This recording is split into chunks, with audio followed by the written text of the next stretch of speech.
Cometer un error significa que podemos pensarlo como, si establecemos un modelo lineal, ¿sí? Como que le estamos agregando una señal de error a la propia señal x, ¿sí? X' de t, que vendría a ser la señal original, ¿ok? O si quieren ya la podemos pensar como que x' ya fue discretizada, ¿sí? Ya está discretizada en tiempo, y vamos a pensar que x es de k, siendo k un número que pertenece a los números enteros. Y en definitiva, nosotros lo que hacemos es adicionarle una señal aleatoria de ruido, ¿ok? N, que también es válida solamente durante esos instantes k, y el resultado de todo este proceso, ¿ok? Va a ser nuestra señal x de k, ¿ok? X de k es nuestra señal que va a ser producto, nuestra señal muestreada y sobre la que vamos a empezar a trabajar en el dominio discreto, y que va a surgir de nuestra señal real, ¿sí? Intermedia, que ya fue discretizada en tiempo, x' de k, sumado a un ruido, y este ruido se llama ruido de cuantización, ¿ok? Ruido de cuantización. Sobre eso me extiendo un poquito más en el otro vídeo. Sobre el ruido podemos decir que es un ruido de cuantización que va a seguir una distribución uniforme entre menos q sobre 2 y más q sobre 2. Podemos decir también que va a tener una potencia, ¿okay? Que va a ser función de q cuadrado sobre 12. Estos son números es una descripción muy saliente, porque la potencia tiene que ver con la varianza de esta distribución estadística, ¿sí? Insisto, eso pueden ir a ver las demostraciones en los otros videos y un análisis un poquito más detenido.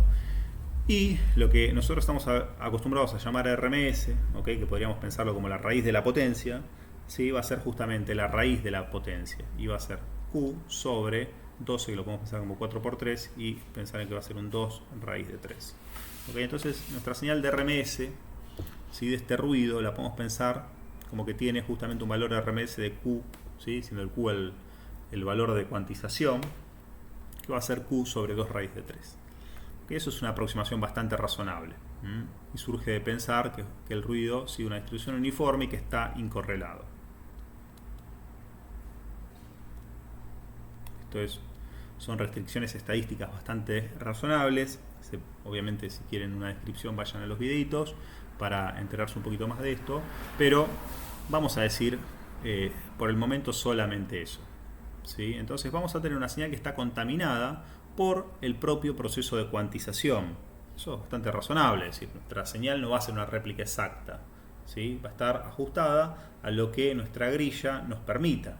Si tenemos una grilla más grande, ¿sí? Ciertamente el step de cuantización, que llamamos paso de cuantización, también a veces ustedes lo entienden como el LSB, pero en unidades físicas, ¿sí? Porque esto, recuerden que son volts o lo que fueran, unidades físicas, dividido la cantidad, digamos, el tamaño del entramado.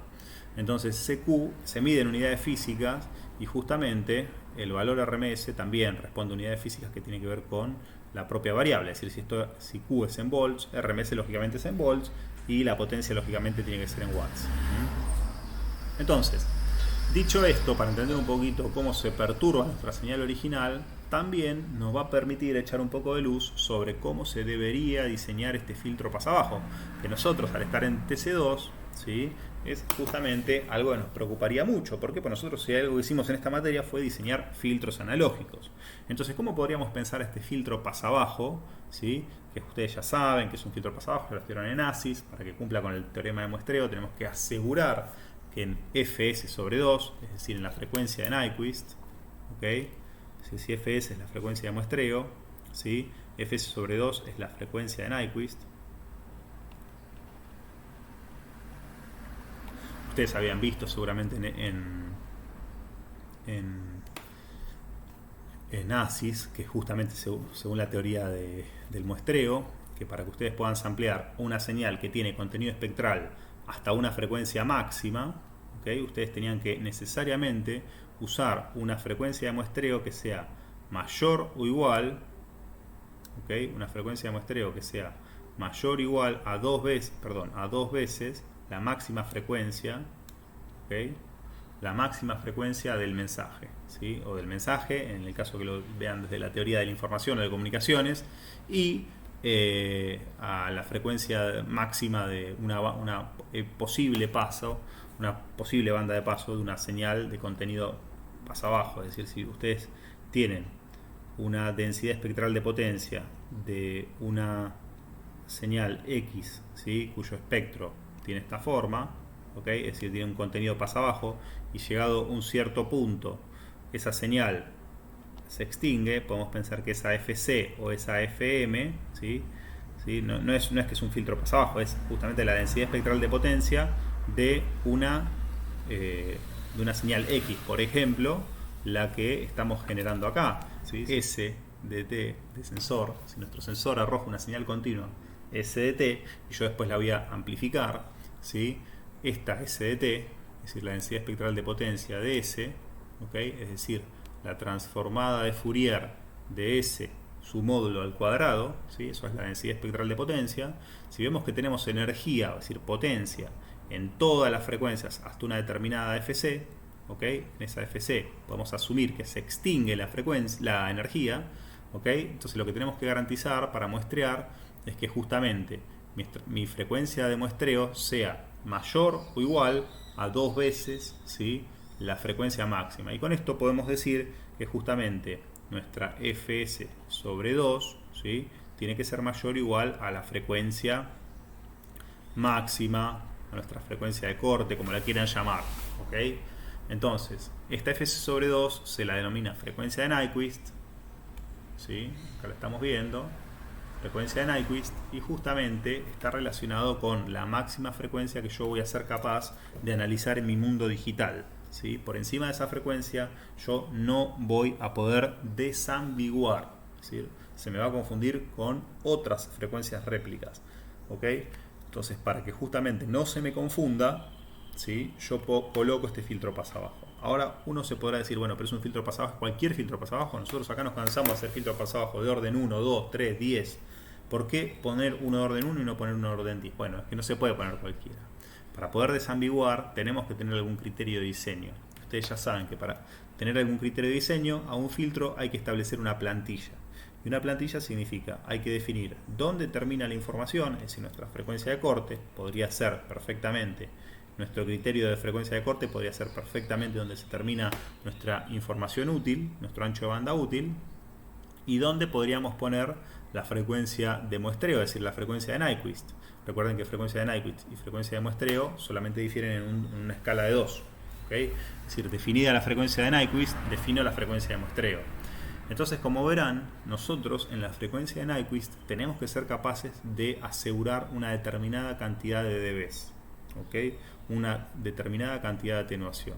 Nosotros haciendo eso, justamente aseguramos el muestreo correcto de nuestra señal, ¿okay? Para eso nos vamos a ayudar de los resultados del análisis del ruido de cuantización.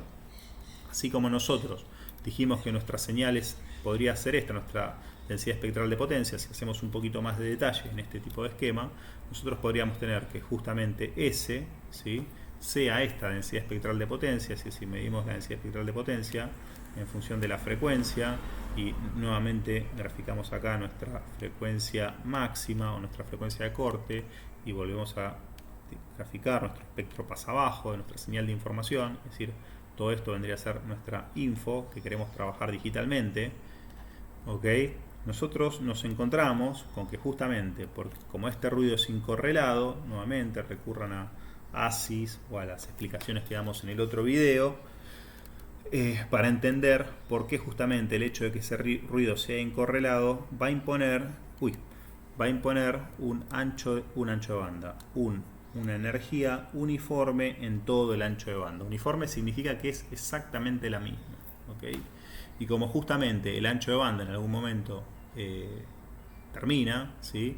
En este caso, en el caso de un conversor analógico digital, ese ancho de banda obviamente termina donde termina nuestro muestreo, ¿sí? Va a estar absolutamente delimitado en el ancho de banda digital, es decir, desde 0 hasta Nyquist. Bueno, yo lo borré un poquito antes, pero justamente Nyquist, vamos a ponerlo por ejemplo acá, ¿ok? Vamos a poner nuestro Nyquist acá. Entonces, nuestra energía, ¿sí? Nuestra energía llega estrictamente hasta ahí. Obviamente esto no termina de forma abrupta, obviamente, ¿no? Pero seguramente lo hará hasta ahí. ¿Y qué significa que nuestra densidad espectral de potencia, ¿sí? De nuestra señal llegue hasta una frecuencia máxima? Bueno, que simplemente toda la energía, toda la potencia de nuestra señal reside ahí, ¿ok? Reside en esta zona, ¿ok? ¿Y qué pasa con el ruido? Bueno, toda su potencia reside en un ancho de banda más grande, más grande. Entonces, que toda su potencia reside ahí significa que justamente esa área, ¿sí? Esa área responde a U²/12, como habíamos dicho, ¿ok?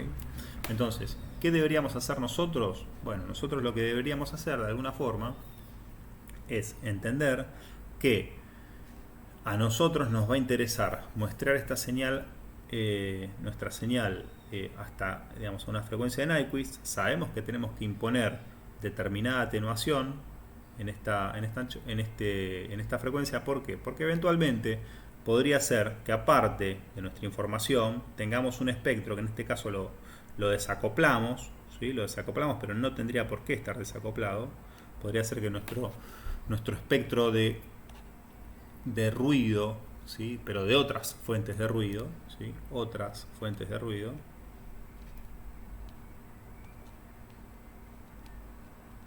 ¿ok? O de distorsión o de interferencias, ¿sí? Estén presentes en la señal. Obviamente están presentes en la señal muchísimo más arriba de la frecuencia de Nyquist, pero a nosotros nos va a interesar solamente analizarlas hasta acá, analizarlas hasta la frecuencia de Nyquist. Entonces, ¿qué vamos a necesitar hacer nosotros con nuestro filtro pasabajo? Nosotros con nuestro filtro pasabajo vamos a necesitar recortar a partir de acá, ¿sí? Recortar toda esta energía que tenemos acá, ¿sí? Recortar y hacerla lo más parecida a cero posible.